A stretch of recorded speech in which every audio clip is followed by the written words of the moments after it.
This podcast is sponsored by nobody. Hey dudes, welcome to Splat from the Past, the only 80s themed horror sci-fi show where things could get totally radical. Now today we're going to be celebrating the wild and wacky world of Looney Tunes. I will be talking to the great historian Jerry Beck. Jerry has been writing about Looney Tunes for decades now. He, wrote a book back in, I think it was in the 80s. It was a book about Looney Tunes. And, he produced a lot of those home video compilations that we all grew up renting at the video store. And he's a founding member of the Cartoon Network.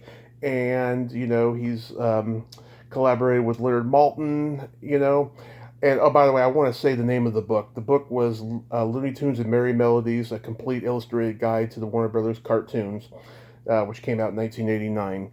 And we're going to celebrate the Looney Tunes world today and just talk about, its humble beginnings, Leon Schlesinger, all the way to, the home video compilations and the movie compilations that came out in the theaters back in the day.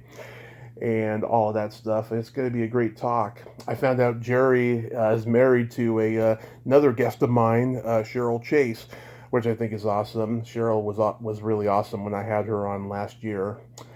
And it's going to be a great conversation. I hope all of you have a happy Father's Day this weekend. Where's my cake? Sorry, I had to do that Creepshow reference. I just had to. Happy Father's Day, especially to my father who lives up in Marysville, Washington. Happy birthday, Dad. So, here is my interview with Jerry Beck. Hey, Jerry, welcome to the show. How are you today? I'm okay. I'm a bit crazed. I have a lot. This is typical. I have a life where I could have literally nothing on my schedule and no plans, nothing written on my calendar, and I will have emergencies and work and things happening at all times. Yeah. It's just, I've now learned this completely, and I think you might be my last podcast because I cannot do these anymore. I'm so busy. Well, so go on. Let's do it. Well, I am honored. Thank you so much for taking the time today, sir. This is a tremendous honor.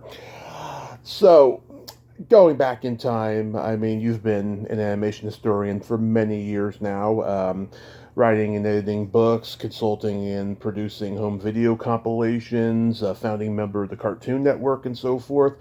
What age did you start gravitating toward cartoons? Well, strangely enough, on the one hand, when I was a little baby kid, like everybody, I've often told a story where I woke up in the middle of the night, what I thought was the middle of the night when I was 5 years old, but it was really only 8:30, 9 o'clock, and walked into my parents' room, and the lights were all over the house, and you think you know where this story's going, but they were watching TV, and they were watching the Flintstones. And I remember thinking then, and I never forgot it, that, hey, cartoons are for kids during the day and they're for grown-ups at night. And that really kind of colored my thoughts about animation not just being a kid's medium and not just being perceived as a kid's thing. And it also reminds me that I was a fan of cartoons from then. I still remember Rocky and Bullwinkle going on. That's like really, really early. I remember the Flintstones. I remember Yogi Bear and all those shows when they were first on. So that shows you how old I am. But but to answer it more nuanced, it wasn't until I was really in my teenage years. I'd gotten into later in my youth. I'd gotten into comic books and Marvel and DC in the 60s and all that stuff. That's why I'm a big fan of the MCU today, because they're bringing all those 1960s comics to life as we imagined them in our minds back then. We're delighted to see them that way now. I was into Marvel. I was in DC. I went to high school. I wanted to be a comic book artist, and I also love films, and I thought films would be a cool thing to get into.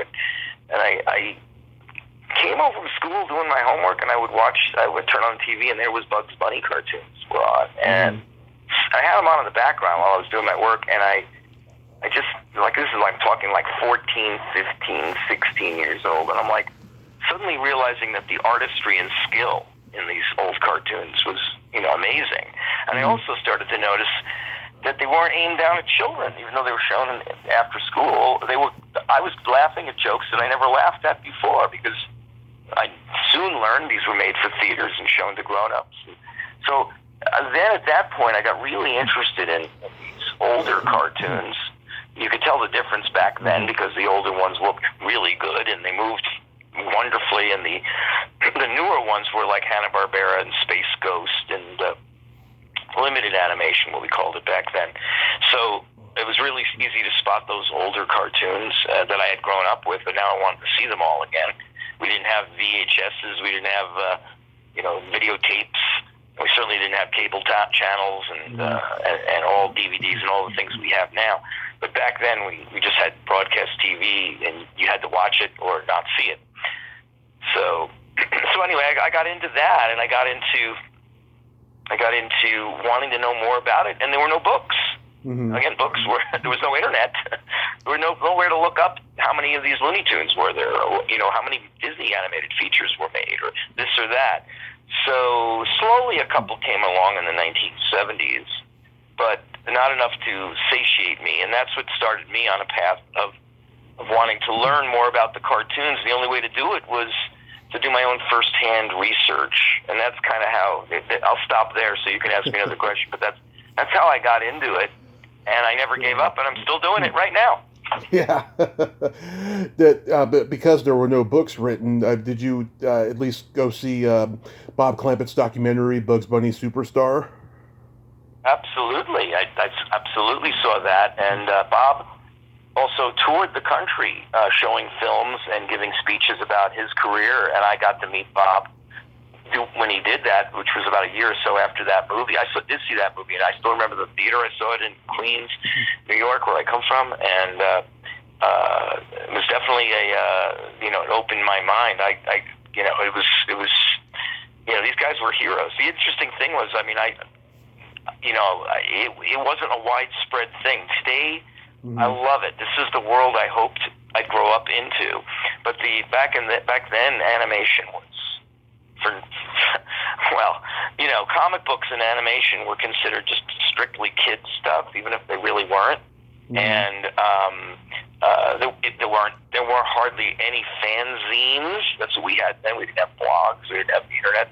There was hardly anywhere you could go to find out anything or read more about it. Or, luckily people like Bob Clampett and Chuck Jones were touring the country, going to schools and art galleries and museums, giving their lectures about their career. And that was a way for people like me to meet them and to see about their career firsthand. So it was a good time for my interest in it, and it was a great period for me to get in on this, because before that they were working, and after that they were gone. And so I got into kind of doing this at the right time. Yeah, I grew up during. I grew up during the age of the home video compilations and TBS, TNT, and ABC Saturday morning rerunning all the classics. Why did they stop playing them in the theaters and then go straight to TV? Is it because TV was young and it needed content? Totally, that's absolutely one of the reasons. TV, in a way, kind of both killed and revived the classic animation in its own way. TV, what happened was the way the system was set up way back when, the 30s, talkies came in and all that. The movie, Mickey Mouse was so big that all the studios had to provide the theaters with cartoons because the audiences demanded them. And they got better and better through the 30s, through the 1940s, into the 1950s. But by the early 50s, late 40s, TV, after the war, after World War II, the people were settling in suburbia, raising kids, and televisions were now available. You didn't have to go to the movies. You could watch things at home. And so that's what happened. And Hollywood hated the TV industry, and and the TV industry became its own thing. So all the cartoons from all the studios got sold to television because it was a great way. They weren't going to show them in theaters anymore, so it was a great extra source of revenue for them. All those classic cartoons were on TV. TV couldn't afford in the 50s to make its own animation. Eventually, Hanna-Barbera pioneered how you could do that, obviously limited animation. And by the 60s, there was a big boom in terms of both limited animation and new TV shows, and also the amount of old classic cartoons that were sold to TV. Ultimately, their exposure on TV, even to this day, is what saves those cartoons. Because people like me and you and everybody who sees them loves them, and we want more. And we want more of them, and we want, more, the knickknacks and merchandising, and in my case, books about them and things like that. We want that stuff. So, my thing is I want to preserve the history. That was always what I wanted to do. Back when it looked like nobody cared. Now we're in a new period where there's so much new animation being produced for all ages, actually, and that's great. That the old classics are kind of pushed aside, and right at this moment, as I do, that just taking the Warner cartoons in particular and MGM cartoons, we know that they're on MeTV. We know that they're on HBO Max. They might be somewhere here and there. Of course, they're on DVD and Blu-ray.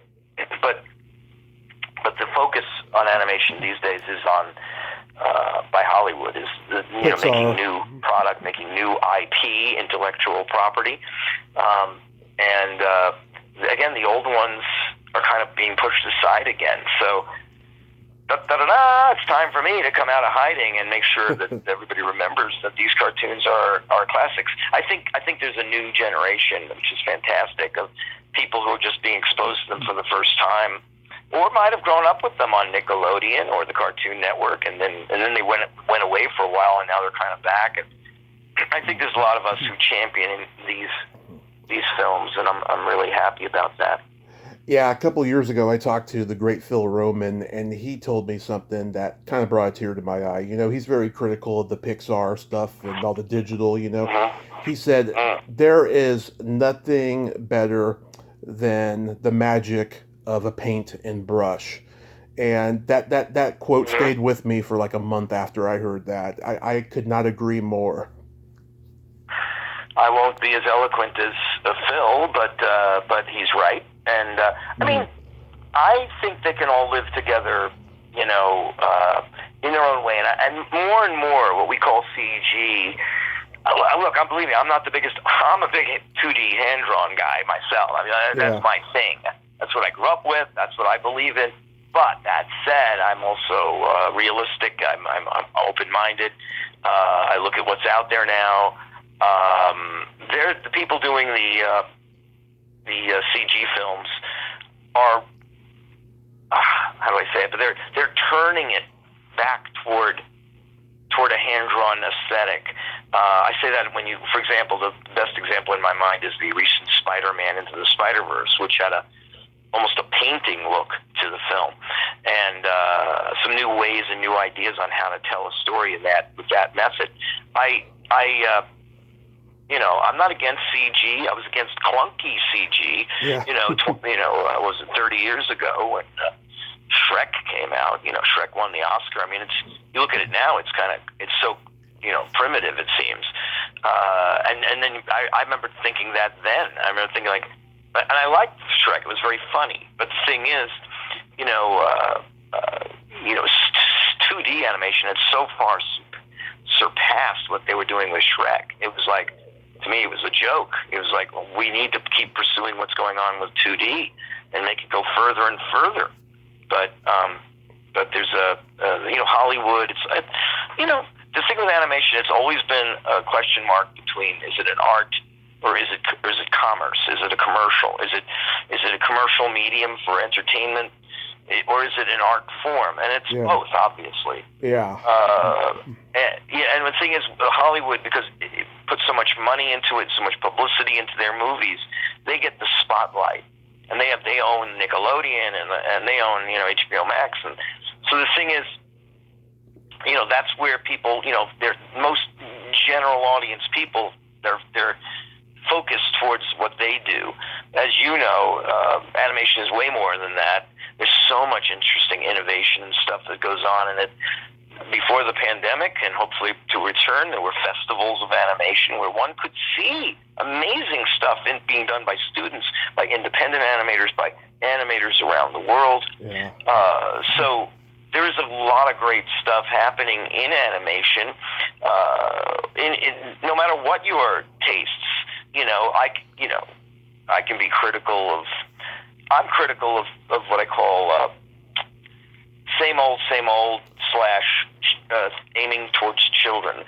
The studio that does that right now, and I love Nickelodeon. I'm an ex-Nickelodeon person, but Nickelodeon and Paramount, their animation group, has released stuff. I can't even remember the name. Wonder Park, I think it was called, and Rumble. Mm-hmm. These are movies that I can see were designed in a boardroom, as what would kids like, right, as opposed to coming out of what would I like, what would I, a creator, want to make.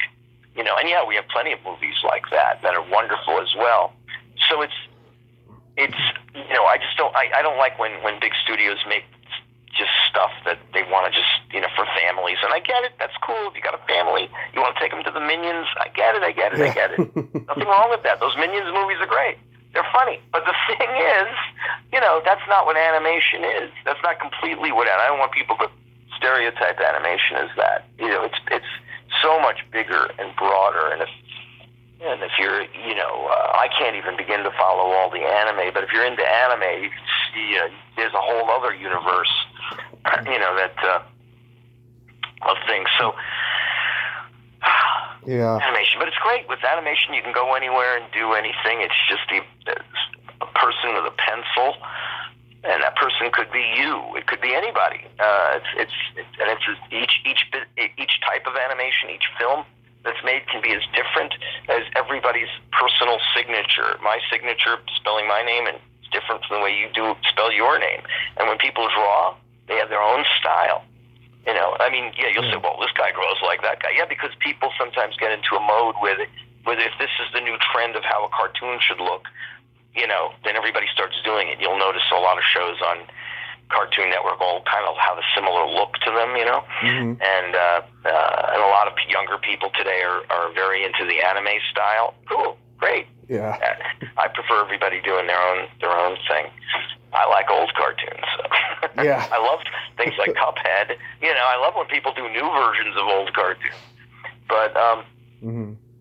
But it's great. It's just a wonderful, animation in general is just a spectacular medium for everybody. It's certainly a skill. It really is. So I know that Leon Schlesinger was a distant cousin of the Warners, but I know he had come from like producing B westerns for John Wayne and stuff. But what was it his idea for the animation studio at Warner Brothers? Well, you have some of that. You have all that stuff was true, except that it was not quite in the correct order to talk about the cartoons, because the cartoons came before the B westerns with John Wayne. Right. But let's see. Well, look, he was a business guy, and I admire Schlesinger. I can foresee me helping somebody in the future writing a book about him. I don't think I can do it myself. Well, who knows? Maybe in retirement I would. But Schlesinger's an interesting character. Mm-hmm. And in many ways. But he was a business guy, and he had a company, as you may know, called Pacific Title, a company that still exists today. He obviously sold it off years ago, probably in the 30s. I have to look that up. But he had a company called Pacific Title. Pacific Title does the movie titles, who's in the movie, at the end credits crawls, and opening movie titles and things like that for movies. That started in the 1920s, and he did that for silent movies, when silent movies needed a lot of titles because they used the titles to talk. The characters would move their mouths, and then you'd see a title card. So when talkies came in, Leon panicked and was like, what am I going to do? And the Warners threw him a bone. They basically come up with, we're looking for, see, you got to understand, 1928, 29, man. Disney had premiered Steamboat Willie, and like I say, people don't realize it caused a revolution. Yeah. Movie studios did not care about animation at that point. But suddenly in 1929, they all had to care about it because their customers demanded a cartoon with every film program. And unlike today, where a movie might play for 4 weeks at your local cinema, movie theaters sometimes change the movie, what you saw, like 2 or 3 times a week. So they needed 3 cartoons a week, and so they needed every studio to produce animation. That's why every studio did. So Warner's needed to produce animation, but they were a little cynical about it. They were like, if we're gonna do it with sound, so we might as well plug the songs that are in our musicals that we own the rights to, because they got into the music business. They got into songs because they were making musicals like 42nd Street, Gold Diggers of 33, and things like that. And so basically they had this ulterior motive that if we're going to do cartoons, let's have them be little music videos. They didn't call it that back then. And then Schlesinger lucked out because he was like hunting for, how am I going to do a cartoon studio? When suddenly Harmon and Ising, Hugh Harmon and Rudolph Ising, leaving Disney, walked in wanting to do their own studio and had done a pilot film to show they could do it. They had been working with Disney on his Alice and Oswald cartoons in the silent era. And Schlesinger said, basically, the light bulb went off that these guys can make these cartoons that Warner's wants. And he set himself up as a Leon Schlesinger studio, and which basically he contracted with Harmon Ising's studio to make the cartoons. In fact, Schlesinger is the one who came up with the names Looney Tunes and Merry Melodies, and the whole "That's All Folks" thing. That was Leon. But the characters and the cartoon content, that was Harmon and Ising, starting in 1930. They started Looney Tunes, and they were very much derivative of Mickey Mouse cartoons and Silly Symphony cartoons. In 1933, it was 33, it might be 34. No, it was 30. Well, it was somewhere in there. In 33, 34, Harmon and Ising wanted more money to make the cartoons because they wanted to keep competing with Disney. They wanted to really creatively match what Disney was doing, and Disney was getting better and better, going to color, doing better character animation. He was still the big kahuna in animation was Disney, so the Harmon and Ising really just wanted to keep up with Disney. And Schlesinger and Warner really didn't care. They were like, okay, we just want the cartoons to plug the songs. And so Harmon and Ising basically bolted. They left. They said, well, we're going to go. And they found out that MGM wanted somebody who wanted to compete with Disney in a big way. They were going to give them a lot of money to do it. And so they went over to MGM, got a bigger, higher budget, made color cartoons, very lavish ones that really competed with Disney. Whereas Schlesinger now had to start from scratch and actually open his own studio under his name and hire whoever would work for him. Luckily, there were artists who didn't want to be with Harmon Ising, stayed behind. I think Bob Clampett and Friz Freleng were 2 of those. And there were other artists that came from other studios that were freelance, and they built the beginning of what we now think of as the Warner Brothers cartoons. In 1936, they got the I want to say quartet, but I can't remember if it's a trio or quartet they got. Let's see, I'll count them out. I think it's quartet. They got Frank Tashlin joined the studio, and he really helped change. But even better than that, Tex Avery joined the studio in 36. So did Carl Stalling, the music guy. He changed the studio with the music direction. Oh, yeah. And Mel Blanc started in 1936. So in 36, nucleus of what was the Warner cartoon really began. And all Leon cared about was, as long as Warner's gives me the money and you come out on time and on budget, everything's cool. If there's the extra added bonus of a character that breaks out and they can do merchandising, something like Porky Pig, which is what happened, all to the better. It wasn't a necessity, but wow, I can merchandise Porky Pig. And Leon got very heavily into the whole merchandising thing. But that's another story. You may ask me about it, and I'll go into it, but that's another story. And they wanted to start, by the late 30s, early 40s, they really wanted a star character. Most other studios had something. Porky was their biggest star, but he was not he wasn't big enough. He was maybe number 4 or 5 on the list, if there was a list. Mm-hmm. Popeye was huge by the late 30s. Donald Duck and Mickey Mouse were huge. So a star character by the 40s was a thing. And I'm going to stop talking there because their star character, the story is pretty much told, came about in 1940, and that's Bugs Bunny. And things changed from that point on even more. So that's the beginning of the Warner cartoon. I'm sorry if I go off on my long answers to things, but no, it's okay. I do that. No, it's terrific. Now, we got to acknowledge, though, the name of the studio was Termite Terrace. Well, not officially. The name of the studio was Leon Schlesinger Productions, but right. Termite Terrace was its nickname. Right. Mainly because they were on the Warner Brothers lot, and Leon Schlesinger, to go really into why it's that, the Schlesinger studio was cut up into 2 pieces. One, to make the more elaborate Technicolor Merry Melodies cartoons, and the other one was to make the more low-budget black and white Porky Pig, Looney Tunes. The Looney Tunes were a separate division. The Looney Tune group was housed in a crummy little wooden building, which the animators called Termite Terrace. So that's where that comes from. I see.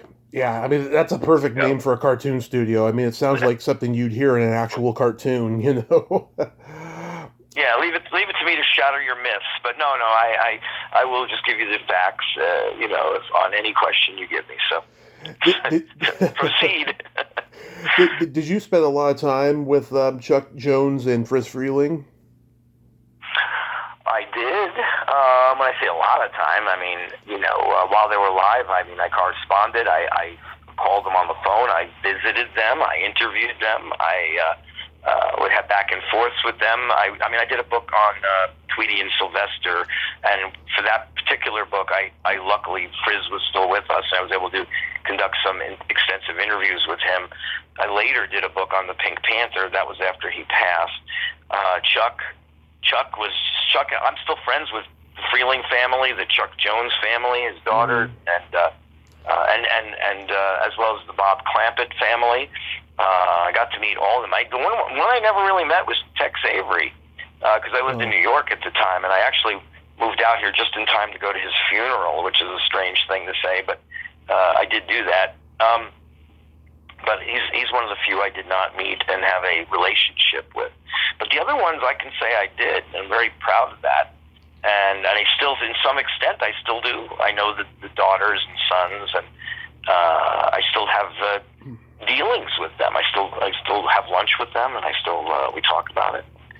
So it has become a lifelong thing, and I'm believe me, I don't take it for granted. I pinch myself when I realize that I got to meet my heroes and become friends with some of them, and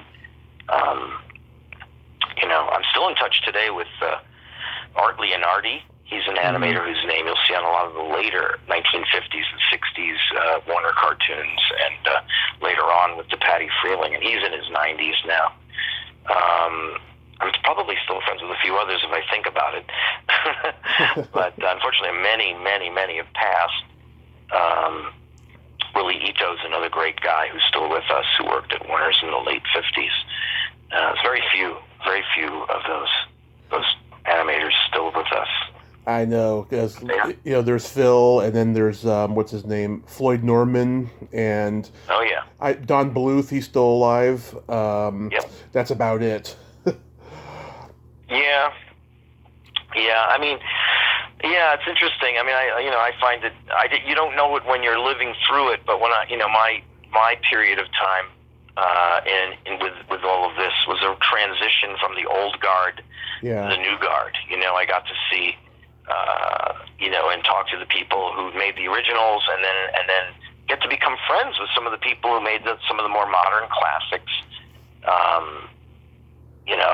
In more recent years. Almost anything in the 20th century, not quite everything, but I probably know the person, or I was involved, or I hung out once at the studio, or something like that. But I have to say, I feel like I'm it's traveling so fast right now that I almost don't know if I can keep up with everything that's going on. Yeah. So I kind of prefer to keep my brain in the 20th century for the most part, and whatever I know of this century, because and I know a lot, because I do a blog and I teach, and I was a president and still a vice president of FIFA Hollywood. That's the group that does the Annie Awards, and so I'm, I stay as on top of it as you can. Yeah. But it's difficult. It used to be easy because it was so small, but now it's a little more difficult now. Absolutely. So, like, what are some of your favorite Looney Tunes shorts? Well, I'm one of those people who finds something good in almost anything. And yeah, that said, there's plenty of, there's cartoons I can point to and go, that's a horrible one. That one's awful. But for the most part, I'm a fan of the 30s. I'm a fan of the 40s. I'm a fan of the 50s. And I even like a lot of stuff they did in the 60s, although there's a lot of poor ones at that point. But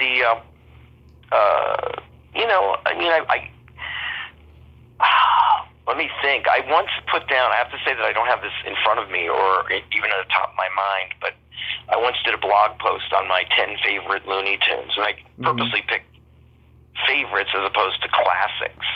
Classics are things like, what's opera doc, That's my favorite, yeah. There you go. I mean, so for me, my favorites are something that meant something to me, that really, and I have to tell you, I don't have the list in front of me, and it'll be, actually, I can think of probably the one that was one of my number ones, which was now this is going to be a strange choice, is one that's never on anybody's list. It's just personal to me, and that was Acrobatic Bunny with Bugs Bunny. It's one where he's running around the circus and chased by a lion. I remember that one. I like it for a lot of reasons, mainly because it's primo Bugs Bunny. I mean, it's just, if you want to show somebody like a quintessential generic, I don't want to say generic, but a quintessential Bugs Bunny, that's kind of it. Even though it's not by Chuck Jones, it's not by Friz Freleng. Bob Clampett is, it's hard for me to say my favorite director. It's hard.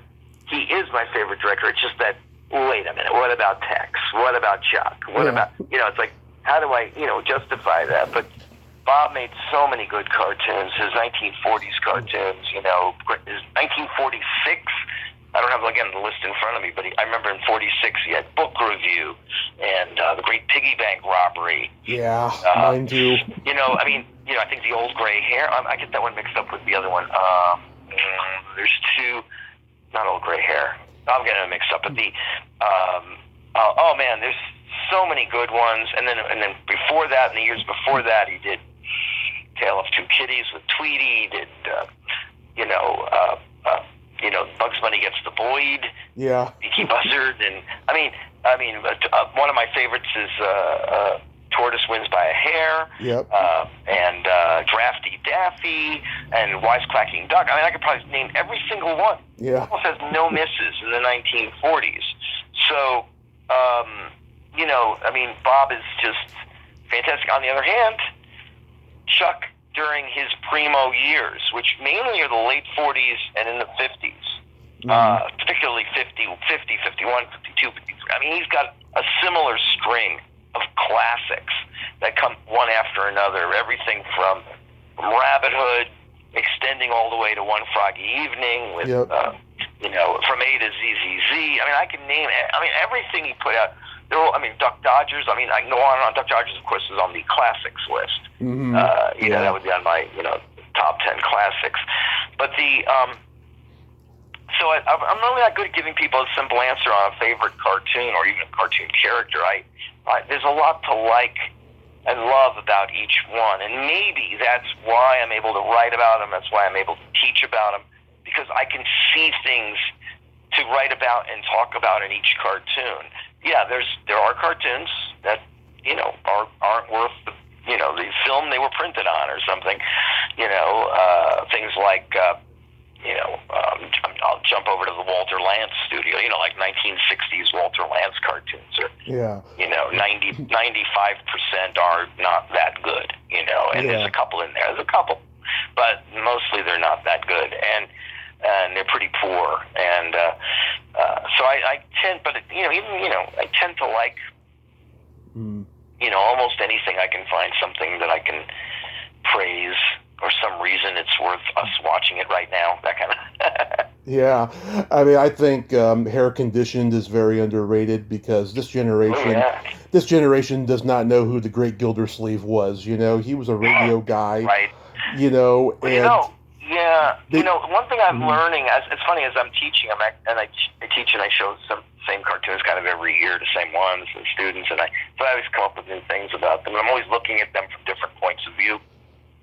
And the thing that I recently realized, even though it's obvious and anyone can come up with this, is that these cartoons were never meant to be seen again. They were. There's a word. Ephemeral. They're ephemeral. They're of that moment, and then they're gone. And okay, now what's ephemeral in our world that we live in today? I mean, I don't even know anymore. But for years and still today, those of us who read the physical newspaper, you'd see the comic section of the newspaper. It's meant to be, you read the comics, you read Blondie or Beetle Bailey or whatever, Peanuts, and you read it, you get your little joke, throw the paper away. It's not meant to exist any more than the day you see it. And that's the way these cartoons were in the 1930s and 40s in particular, maybe a little bit into the 1950s. They didn't think about reissuing them or putting them out again in the movie theater. They didn't think about television. They didn't know the future of streaming and cable and videotapes. They didn't know about that. So all they knew was it was going to come out like a comic strip. You'd see it once and it would go away. So that's why a lot of fans ask me, why is there this mistake in the film? Or why is there, why are there the topical humor so much? Well, because they never thought anybody would watch it after that week, that it came out. So it's like, they weren't really meant to be what they are, classics. They weren't meant to be something that was, forever. They didn't know that was going to happen. And so, it's fantastic. Like you say, like, people don't know the Great Gildersleeve. You're right. But the Great Gildersleeve, as we know, was a huge radio show. It was a big deal. Everybody heard it. Everybody knew the characters.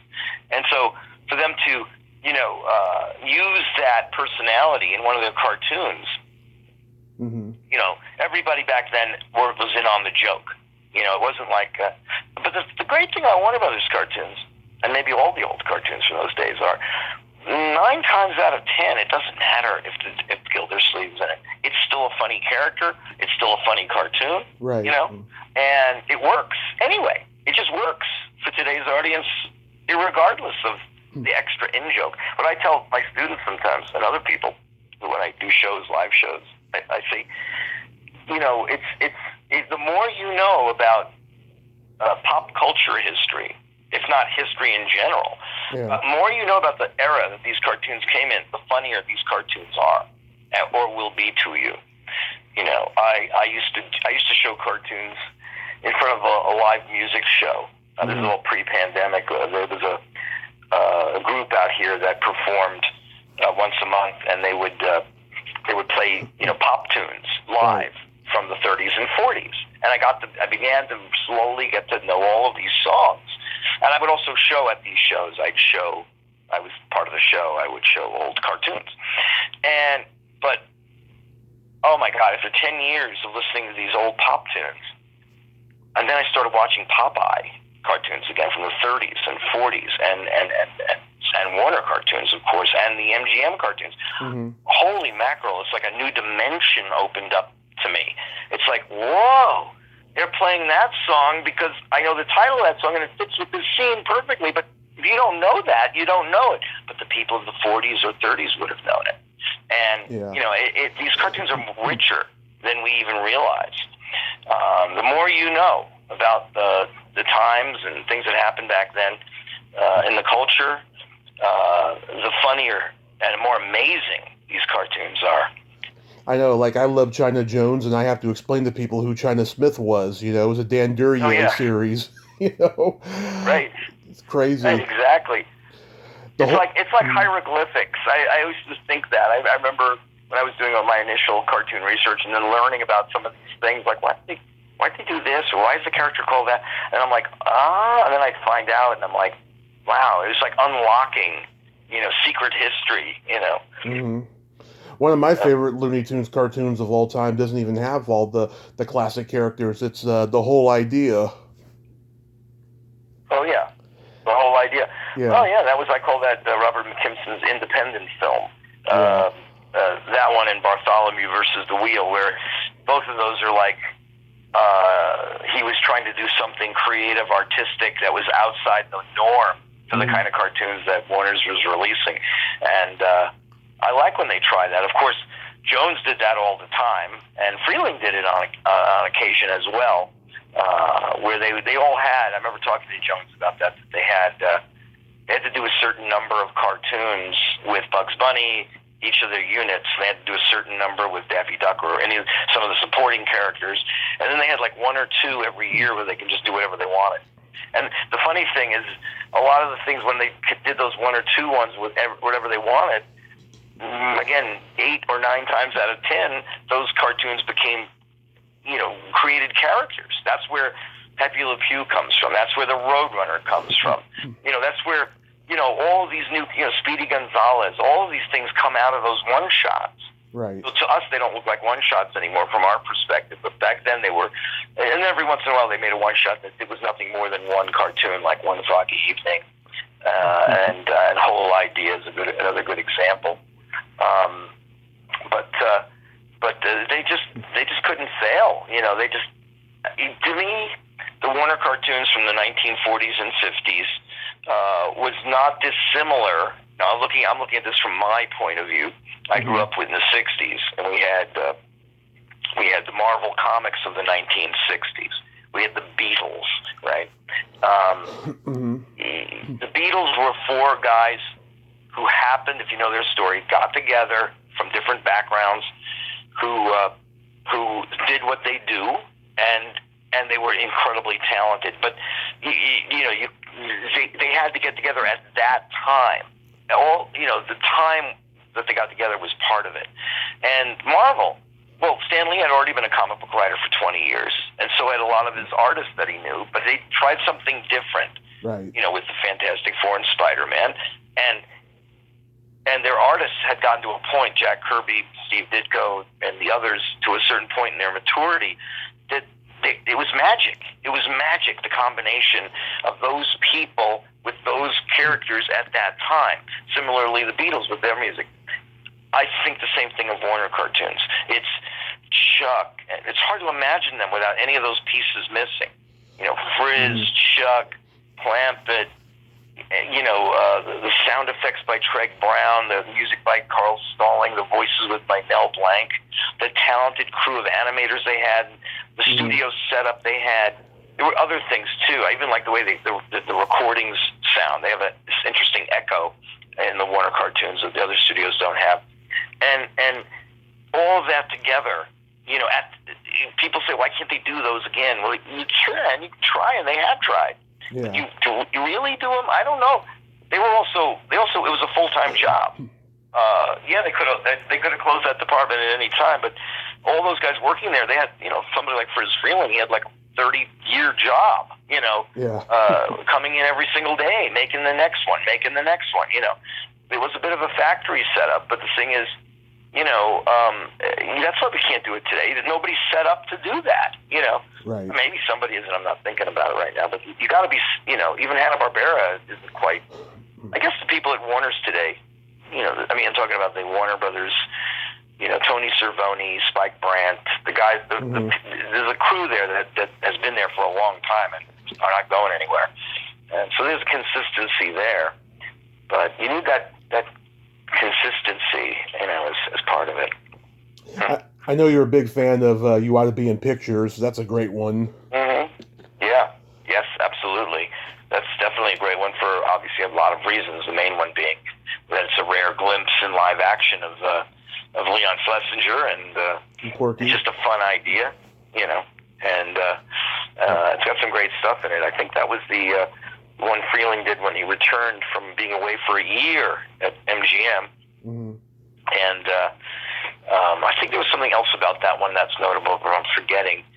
Somebody pointed out to me that was the first cartoon where Daffy is kind of a cynical foil. He's like not a bad guy, but he's out for himself.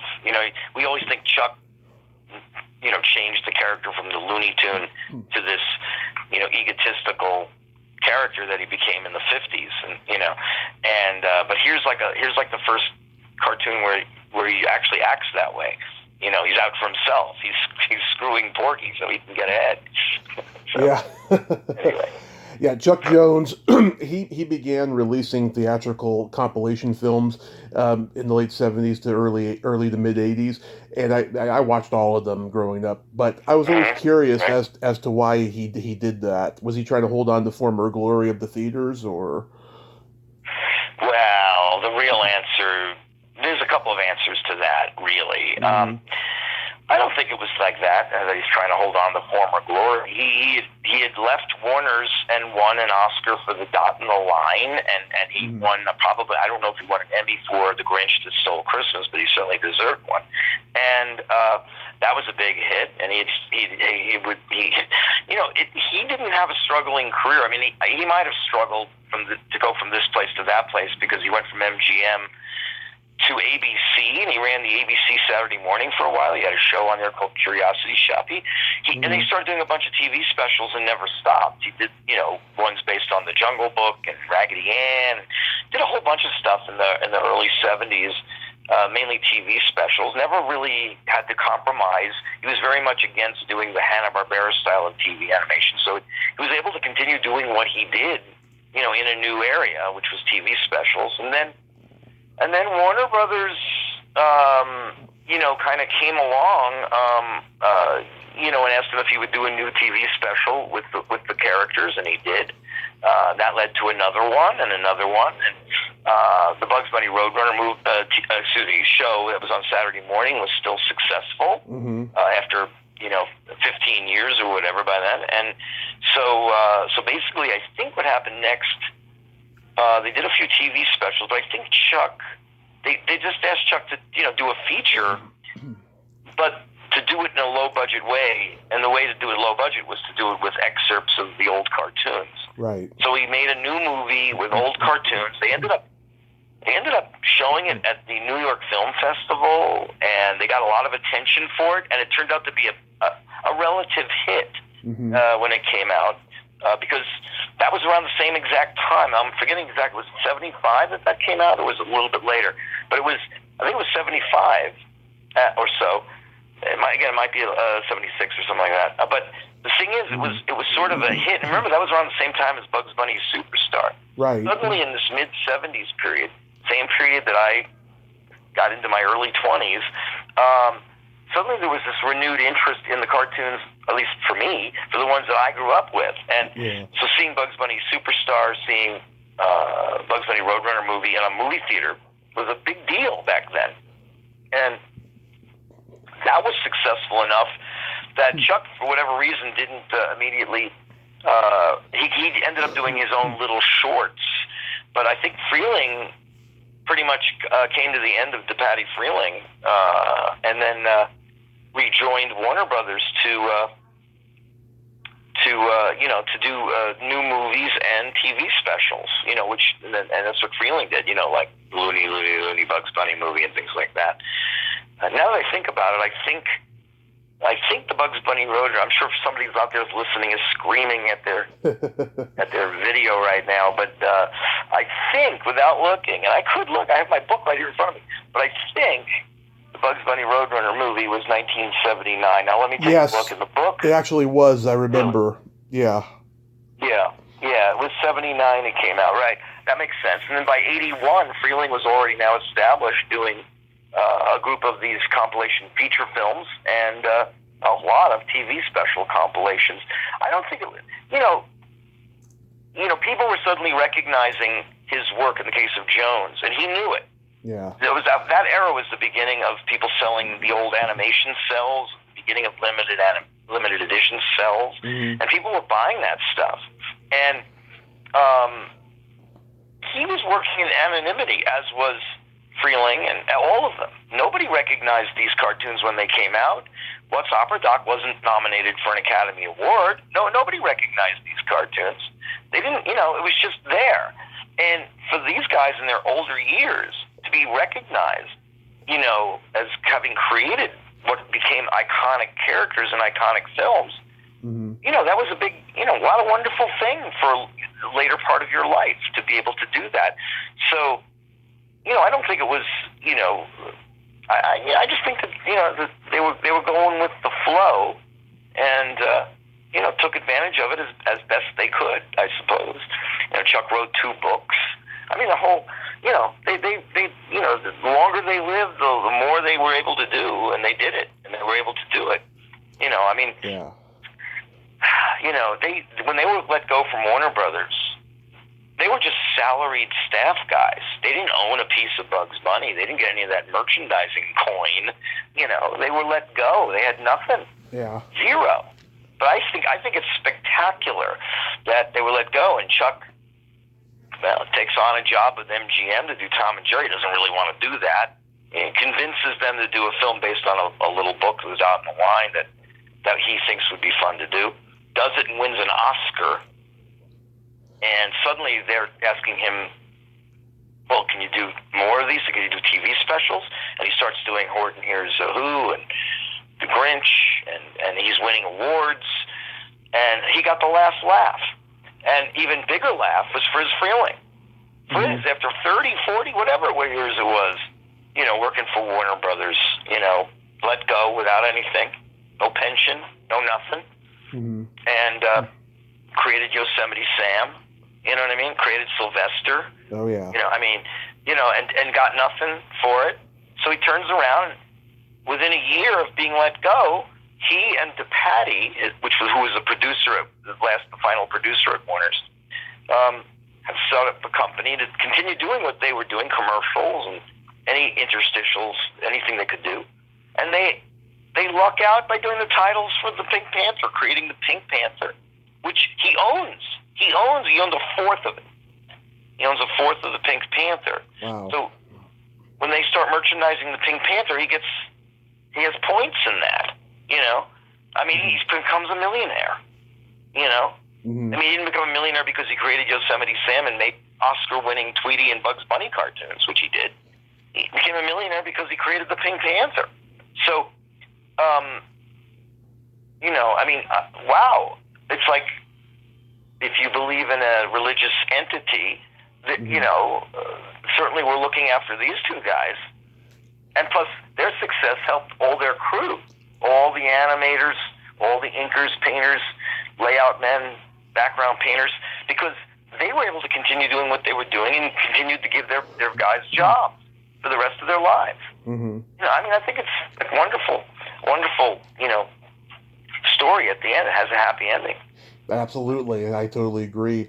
Yeah, Mel Blanc, I remember Daffy Duck's Quackbusters, which I used to watch a lot when I was a kid. Mel Blanc's voice, it sounded so old and tired when you look at it in that historical context. But you gotta commend the guy because he did it up till probably the last year until his death. He did it up till Roger Rabbit. He was one of the Warner people at that time, in the 80s, when the films you're talking about, they didn't really do him any favors. They probably could have manipulated the sound to make it sound a little better, but it was Mel, and it's okay. And all things considered, the new animation he was doing voices for was in most cases equally poor. So, it's the voice sort of matches the animation in some ways. Is there a particular reason why Ted Turner wanted to own the pre-1950 catalog? Well, it wasn't quite like that, but I get your question. Yeah. What it was this, in a nutshell. When remember I mentioned that TV and movies, the movie studios, were at war with each other in the 1950s because television was keeping people from going to the movies, and the movie people hated that. So what happened was, on the other hand, the movie studios all realized hey, we could be making a couple of $1 million, and $1 million back then was a lot of money. You know, it was a lot more than today. Or the equivalent would be like, you know, 100 million or something. But the thing is, we could be making a lot of money if we actually sold our old films and cartoons to TV. But they couldn't really just do it, because if they did it out in the open, the movie studios, the movie theaters people would be like, hey, what are you doing? What you want to do? You're against TV. You can't sell your stuff to TV. You're hurting us. If you put your old cartoons on TV, you're killing us. Well, so they couldn't kind of do it. So what happened is, this is back in the 1950s, what a lot of the studios did, not all, but a lot of the studios did, was they sold their older cartoons to other people, to other companies. And those companies, the only way they could make their money back after buying all those cartoons was to sell them to TV. So really what was going on was they basically were selling their cartoons to what I would call a fence company, a company that was fencing. You know, so that way Warner Brothers could reap millions of dollars for the old cartoons, and in many cases have their names, the movie, you know, studios, not in the case of Warner's, but that's why you see those AAP logos at the beginning of things. That was the company that actually originally bought them, Associated Artists Productions it was called. They bought all these old films and all these old cartoons, and what they bought was, what all the studios did was, this was like in the mid to late 50s, they all figured, well, we got to show new stuff, contemporary stuff. So they picked an arbitrary date, which was 1948, and anything before 1948 they'll sell to TV, and anything after 1948 we could still maybe reissue it to theaters or keep it ourselves for the future. And that's what Warner Brothers did. Warner Brothers sold off its pre-1948 library to this Associated Artists Productions. Associated Artists Productions, without getting too deep into the weeds on this, 2 years later, sold all their stuff to United Artists, a company called United Artists. United Artists kept and started distributing them to TV, and that was that.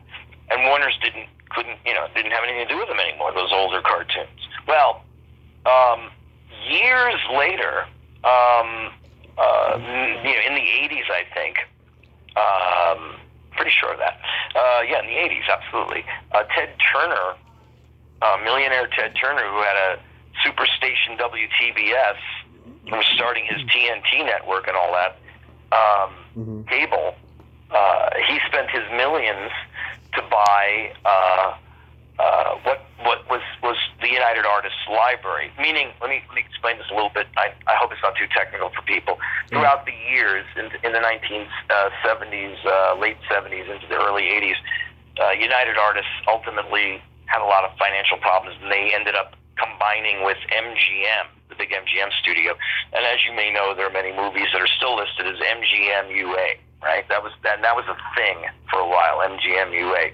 Right. Well, Ted Turner bought MGM UA, and what he did was, he had his TV stations that he was running, and his TV things, and he thought to himself, I'm going to keep the stuff that's super classic, and I'm going to sell off the stuff that isn't so classic as part of Turner.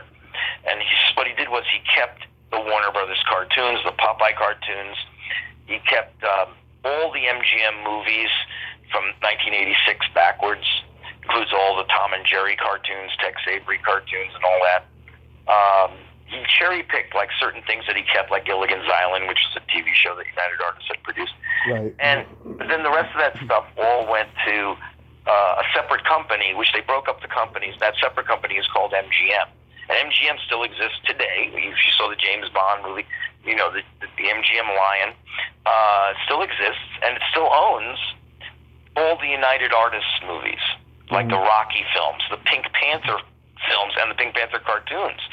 And, anything that United Artists did, the company called MGM owns it today. Right. Everything that MGM did back in the old days, I'm getting ahead of myself, but Warner Brothers bought all those things. And he started TCM, and he started the Cartoon Network with that material. He also went out of his way to buy the Hanna-Barbera studio. So he had all this material to start a TV network around, and that's really what happened. It's sort of he didn't go out looking for the pre-1948 Warner Brothers cartoons. They just happened to be part of the things he was buying. So. Yeah, I totally get that. What do you make of the Pepe Le Pew controversy that's been coming out the last few years? Well, it's kind of ridiculous. Yeah. It's ridiculous for a lot of reasons. Look, if you had asked me this 5 years ago or something, I would say, I'm not a fan of Pepe Le Pew. There's a couple of good ones. There's a couple I like. The character is funny, but Chuck kind of did the same cartoon over and over again, Yeah. And so, now that said, the controversy over Pepe is, as usual, by people who don't understand the character, or even maybe not even seen the cartoons properly. What I mean by that is this: the thing that people forget. Believe me, I'm on this. I get why they're upset, and I'm with them on that. Except for one thing: you picked the wrong guy. You picked the wrong cartoon character. Pepe is very much, the whole thing is the Me Too thing. Is men's. But here's the deal: cartoons. Pepe's never a hero. Pepe's the guy we laugh at because he's so stupid or he's so silly. He's silly because he thinks he can get a girl by being this phony romantic who smells. And, he's not a macho guy and he's doing all these, sexist things. Yeah. He's a caricature of somebody doing that. Right. The joke is on Pepe. The joke, we're laughing at him because he's got such an ego.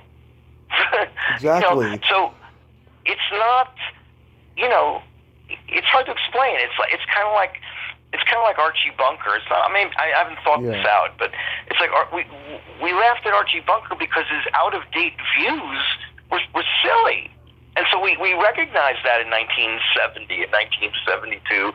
And you can even watch those reruns now, and it's like, oh my God, embarrassing what he thinks. Well, that's the same thing with Pepe. We're laughing at him because nobody acts like that. It's stupid. Nobody would act like that, and so that's my thought on that. I totally agree with you, and you know what? I also agree that he made the same cartoon over and over again. I actually prefer Tex Avery's Little Tinker over Pepe Le Pew any day. Me too. I always say with Little Tinker is not only the best Pepe Le Pew cartoon ever made, but actually, if you think about it, it's the best. It's the way they should have done Casper the Friendly Ghost. Not that they ever would have. But if you think about it, because it's a cartoon where anytime anybody sees the character, they freak out, and it's hilarious. But if you go watch a Casper the Ghost cartoon, it's the same idea, except it's not funny. That's the weird thing about it. That shows you the genius right there of Tex versus people who just kind of don't get it. Exactly. So, do you have any upcoming books or anything you're working on that you'd like to mention? No, I mean, I'm working on all kinds of projects at the moment, mainly, but I have to say that to the disappointing of my fans, I have fans, is that I'm mainly doing my blogs. Mm-hmm. I'm mainly doing, I teach, right now I teach many, many classes in the Southern California area, so, and I do live shows in the Southern California area where I go to certain theaters and I show old cartoons and talk about them on the stage. And I'm trying to think. I mean, I'm doing a lot of other stuff. I'm relating to books and other presentations and some, DVDs and Blu-rays that are hopefully coming out soon. And but nothing to plug. No. I have some book ideas that I hope I do, and I'm whittling on them. And I'm just going to let it go at that for now. That's what I'm up to. Well, Jerry, I want to thank you so much for coming on today after we had crazy rescheduling today, but at least we got it done today. And welcome. I'm honored that I got to be your last podcast. And You're my last podcast. No, it just turns out I'm ridiculously busy. So, but anyway, always happy to talk about cartoons. And people come to my website, cartoonresearch.com. check out that blog and check me out on Facebook as well under that name.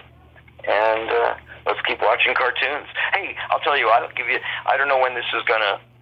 When is this gonna be on? I mean, ask it because we're on and people are listening to us. But, I'm gonna upload it as soon as we're done here. Oh, okay. Well, I'll be making a cameo appearance in July on Tune In With Me on MeTV. If you haven't watched that show, definitely watch it.